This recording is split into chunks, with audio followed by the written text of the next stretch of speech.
Bonjour à tous et à toutes. J'espère que vous allez bien et bienvenue dans ce sixième chapitre du cours traitant du HTML et du CSS. Dans ce chapitre, nous allons voir comment insérer des images dans nos pages web. Avant de commencer, j'aimerais un peu qu'on discute sur les formats d'image. Quand vous avez une image entre les mains, vous avez la possibilité de l'enregistrer dans plusieurs formats.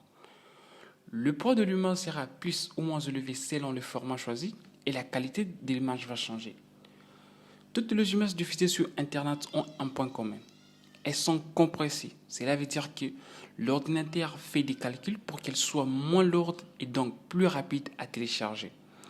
Bref, il existe trois formats d'images que l'on peut utiliser sur des sites web. Et on ne doit pas les choisir au hasard. Il y a les formats JPEG, PNG et GIF. Le JPEG est conçu pour enregistrer des photos.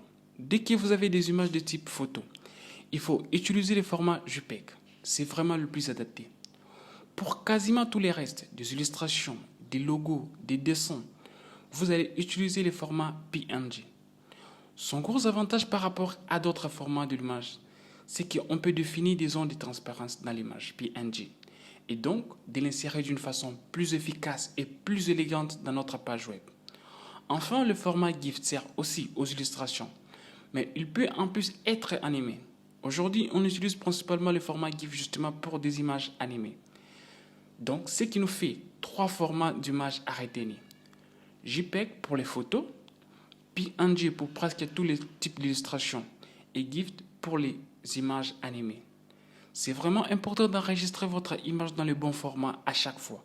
Si vous choisissez le bon format, l'image sera plus petite, donc plus rapide à télécharger et généralement de meilleure qualité.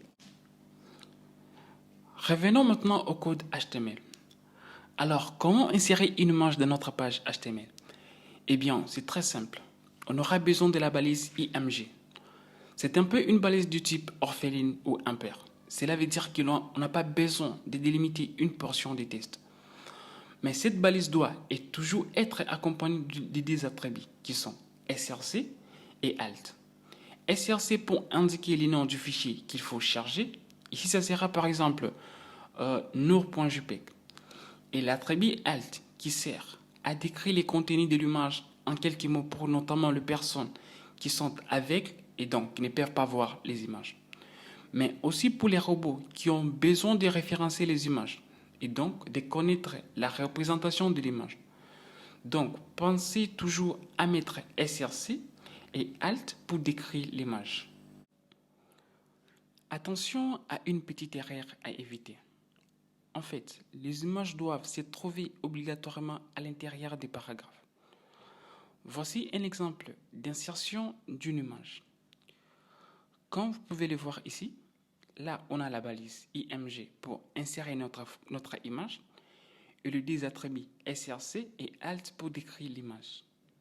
Si on teste ces codes, voilà on a notre paragraphe de test avec à l'intérieur la balise image qui m'affiche ma photo. Vous pouvez aussi rendre votre image cliquable, comme par exemple, je fais ici, là on a une version de la miniature de la photo, et si on clique dessus, on atterrit sur la version agrandir. Comment faire? Eh bien, j'ai besoin de deux fichiers, la version miniature de l'image et la version agrandir. Donc, ici j'ai créé Nour et Nour Mini qui est un peu plus petit. Ensuite, dans mon code, eh bien, on a la balise IMG qui affiche la version miniature par défaut, qui est à l'intérieur d'un lien qui amène vers la version agrandir, qui est nour.jpg. Comme ça, on affiche Nour Mini par défaut, et si on clique, on tombe sur l'image agrandir nour.jpg. Il faut aussi connaître d'autres balises qui sont apparues avec HTML5. Notamment la balise figure et fig caption. Parfois, quand vous voulez dire que votre image est une figure qui a un sens dans la page, que vous voulez la mettre en valeur, et peut-être lui mettre un libellé, et bien vous utilisez la balise figure. Une figure est le plus souvent accompagnée d'une légende. Pour ajouter une légende, utilisez la balise fig caption à l'intérieur de la balise figure. comme ceci. Donc, dans la balise figure, à l'intérieur des figures et slash figure, vous allez mettre votre balise IMG comme d'habitude et vous allez pouvoir ajouter Fig Caption, une sorte de libellé de l'image et du coup qui s'affichera comme ici, un peu dessous.